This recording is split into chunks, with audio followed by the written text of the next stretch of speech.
Después de haber encarado una reforma completa de su sociedad y habiendo puesto a prueba estas reformas en una primera guerra de conquista contra los mesenios, los espartanos sentían que estaban listos para dominar, si no toda Grecia, por lo menos todo el Peloponeso.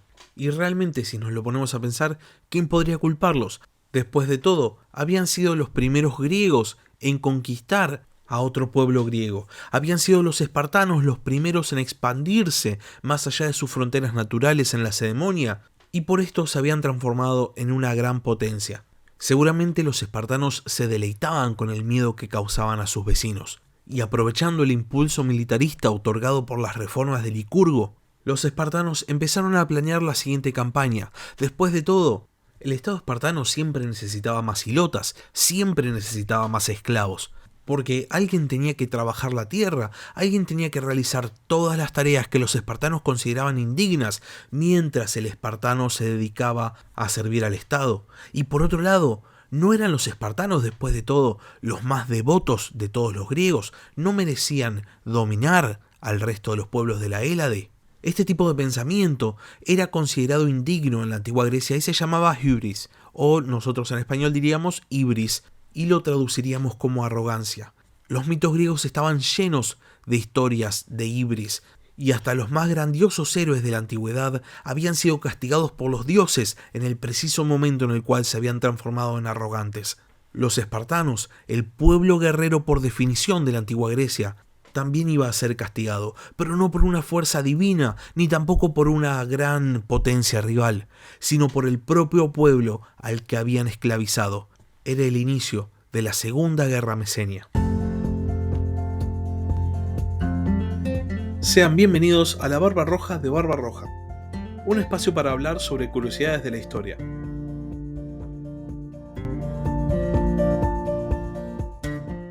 Los espartanos habían triunfado en la Primera Guerra Mesenia contra su gran rival regional.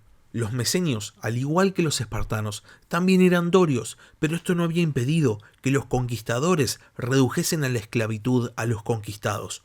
Este hecho no solo trajo un gran pesar para los mesenios, sino también trajo una gran preocupación para los vecinos de los espartanos. Sobre todo para la otra gran potencia regional del Peloponeso, la poderosa ciudad de Argos. La preocupación de los vecinos espartanos pronto se transformó en genuino miedo. Después de todo, Esparta no se había contentado simplemente con la conquista de Mesenia y estaba planeando conquistar por lo menos todo el Peloponeso. La guerra se había transformado en la actividad primaria para los espartanos porque de hecho tenían todo un segmento de población esclava que realizaba todas las tareas que el espartano no quería realizar. Sin embargo, pronto, solamente 40 años después de la victoria en la Primera Guerra Mesenia, 40 años después de las reformas de Licurgo, la población esclavizada se rebela. Los mesenios provenían de un linaje tan orgulloso como el linaje espartano y no iban a tolerar con facilidad el hecho de ser esclavizados. Cansados del trato abusivo por parte de sus dominadores y aprovechando que Esparta todavía estaba reformando por completo su sociedad, los mesenios arman un ejército y se disponen a conseguir su libertad. Esto es posible porque los espartanos no controlaban completamente el territorio mesenio, así que había algunos focos libres y aparte se generaron focos de insurrección. En el año 684 a.C., un ejército mesenio cruza la frontera entre las dos regiones e invade Lacedemonia. Los espartanos se enfrentan al ejército rebelde en la batalla de Deres. Un encuentro muy significativo porque en este momento ni los espartanos ni los mesenios contaban con apoyo externo, lo cual es obviamente una excelente oportunidad para que las dos fuerzas, la Esparta reformada por Licurgo y la Mesenia de los hilotas, la Mesenia esclava, midan sus fuerzas. Y lo interesante es que la batalla resulta inconclusa. Ni los espartanos logran hacer retroceder al ejército mesenio, ni los mesenios logran hacer retroceder al ejército espartano. Lo que sí resulta interesante acerca de este primer combate es que surge una figura dentro del ejército mesenio que se destaca por su capacidad militar y por su valor. Aristómenes, un noble mesenio, cuyas proezas militares son reconocidas por sus pares, y por este motivo los mesenios le ofrecen a Aristómenes el título de rey. Esto era un gran problema para los espartanos, porque no solo ahora los mesenios habían logrado entrar a la ceremonia, sino que también se habían organizado bajo el estandarte de un rey mesenio independiente. Si para este momento no todos los mesenios habían participado de la revuelta, ahora la rebelión se había vuelto generalizada. Y por si fuera poco, Aristómenes se asegura el apoyo de dos potencias regionales rivales de Esparta. Por un lado, Argos, que en este tiempo era gobernada por el rey Fidón, y que también había unificado su región de origen, la Argólide, y se había transformado en una potencia competidora de Esparta por el dominio del Peloponeso.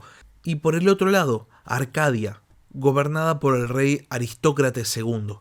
Argos y Arcadia prometen apoyo a los mesenios, y para colmo, Aristómenes consigue derrotar a los espartanos en la siguiente oportunidad a la que se enfrentan. La situación para Esparta pasa a ser desesperada. Habían atravesado toda una reforma de su sociedad, habían profesionalizado básicamente a su ejército, y sin embargo no podían derrotar un ejército de esclavos. Parecía que al final se habían equivocado, parecía que no había diferencia real entre un espartano y un mesenio, y en este momento peligraba su dominio sobre la región.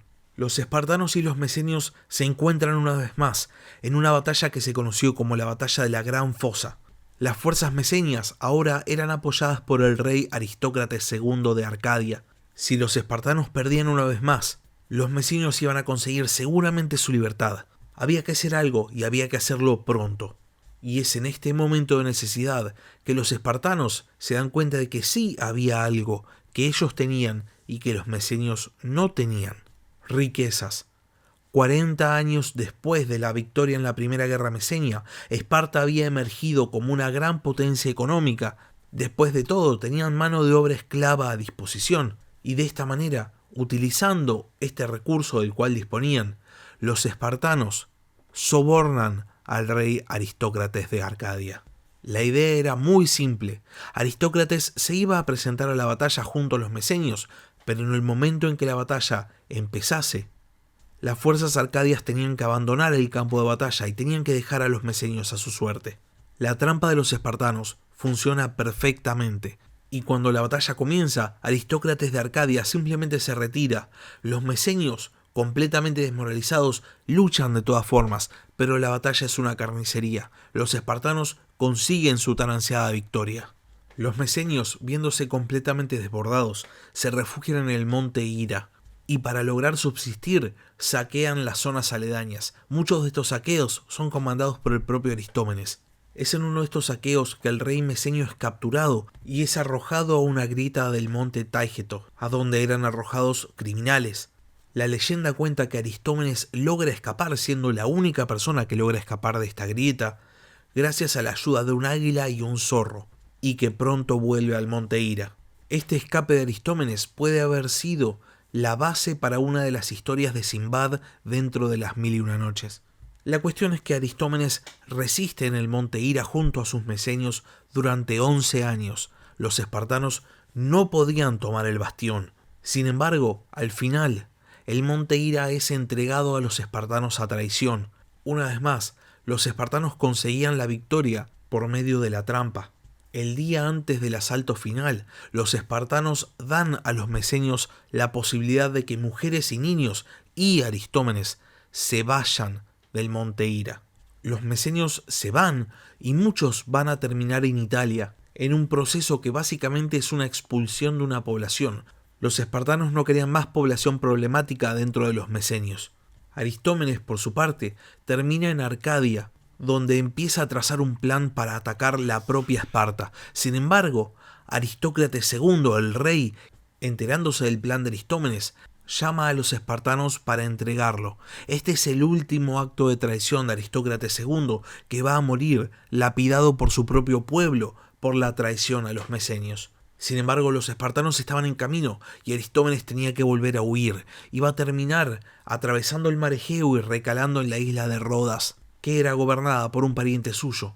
Y Aristómenes, finalmente, mientras planeaba un viaje a Anatolia para pedirle asistencia a los lidios y a los medos, muere. Su historia va a ser recordada por generaciones y generaciones de griegos y sobre todo va a emerger en el periodo helenístico, en el cual Aristómenes es considerado un héroe. De hecho, la propia historia del héroe Aristómenes es relatada por Pausanias. Ahora bien, con una gran parte de la población mesenia ya fuera del monte Ira, los espartanos realizan su asalto y el monte cae. Los mesenios que quedaban son transformados nuevamente en hilotas, y a partir de este momento la resistencia mesenia, la rebelión de los mesenios, cae, termina, si bien todavía la guerra no llegó a su fin. Mientras la batalla del monte Ira todavía se estaba desarrollando, los espartanos deciden hacerse cargo de aquel aliado de los mesenios que no habían podido comprar, Argos, la gran potencia competidora de Esparta en el Peloponeso. El ejército de Esparta y el ejército de Argos se encuentran en Isias, y en la batalla los espartanos salen completamente derrotados. El ejército de los argivos era comandado por Fidón, el gobernante de Argos, quien había unificado la Argólide. Fidón era un Heráclida, era descendiente de Témeno, y a él se le atribuye la creación de la falange. Con respecto al lugar de la batalla, tenemos una crónica de Pausanias que dice lo siguiente: aquí están las fosas comunes de los argivos que vencieron a los lacedemonios en la batalla de Isias. Las ruinas de Isias, que una vez fue una ciudad en Argólida, están abajo, en el llano, y allí dicen que los lacedemonios sufrieron su revés. Los espartanos habían sobreestimado su propia capacidad y habían sido derrotados una y otra vez. Finalmente, la derrota en Isias enterró por completo los planes de expansión en el Peloponeso, aunque sea por el tiempo próximo. Después de la batalla de Isias, el esfuerzo espartano vuelve a Mesenia, y siendo que los mesenios ya no tenían un ejército con el cual enfrentarse a los espartanos y se habían dedicado más a la guerrilla, la guerra termina al poco tiempo con una victoria espartana. Los mesenios de la planicie mesenia son reducidos a la esclavitud, son transformados en hilotas, mientras que las ciudades mesenias de la costa son incorporadas al estado espartano como ciudades períicas. La rebelión mesenia había terminado y ahora era tiempo para los espartanos de consolidarse con el fin de, en el futuro, poder intentar expandirse. Para los espartanos, esta guerra fue una lección muy dura. Se habían sobreestimado, habían considerado que eran los mejores entre los griegos y sin embargo eran bastante iguales. Lo único que realmente los espartanos tenían a su favor era su riqueza, y esto se va a transformar en una poderosa lección para Esparta y para el resto de las civilizaciones de la antigüedad. El oro gana las guerras. Y con esto terminamos el capítulo de esta semana. Si les gustó, no se olviden de suscribirse al canal, no se olviden de compartir el capítulo. Y si tienen algo para decir, algo para preguntar o simplemente quieren participar, pueden escribirme un comentario en YouTube, pueden mandarme un mail al mail del podcast, labarbarroja@gmail.com, o pueden seguirme en Twitter en @barbarrojacast. Muchas gracias por haber escuchado y hasta la próxima. Gracias por escuchar La Barba Roja de Barbarroja. Si tenés algún comentario, si tenés alguna pregunta o simplemente tenés algo para decir, podés escribir un comentario en YouTube o bien podés mandar un mail a labarbarroja@gmail.com. Hasta la próxima.